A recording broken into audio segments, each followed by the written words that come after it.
नमस्ते। श्री परमज्योतिंकर चमत्कार। मु त्रिशूररू वर्षा। श्री परमज्योति आपण मोर परिवारर अभिभावक एवं ज्योति होइथिबारु आपणଙ୍କୁ अशेष धन्यवाद। 3 वर्ष पूर्वे मु भगवत धर्म को आसीथिली। मु मो जीवन रे श्री परमज्योतिंकर अपार प्रेम एवं जत्न अनुभव करिछि।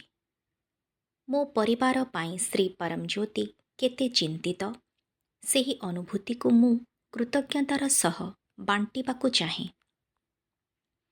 मु जणे विधवा एवं 10 वर्षर पुअर माँ। मु सबुबेले मो पुअर भविष्यत विषय रे चिंतित थिली, कारण मु शिक्षित होइथिले मध्य मोर चाकिरी नथिला।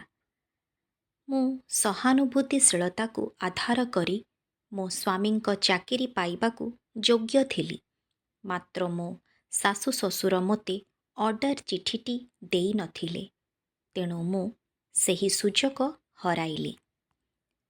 एही उदासीन समय रे मु श्री अम्मा भगवानकर श्रीमूर्ति पाइली एवं सबुबेले श्री परमज्योति अम्मा भगवान को मोते एक भल चाकिरी पाइबारे एवं आर्थिक स्थिति रे उन्नति आनिबारे साहाय्य करिबा पाई प्रार्थना कली।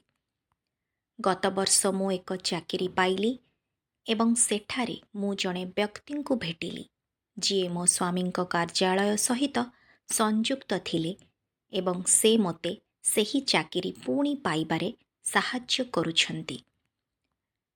मो पुओ श्री परमज्योतिंक द्वारा आशीर्वाद प्राप्त होईछि। से आबाकस रे एवं अध्ययन रे उत्कर्षता पाई अनेक पुरस्कार पाइछि।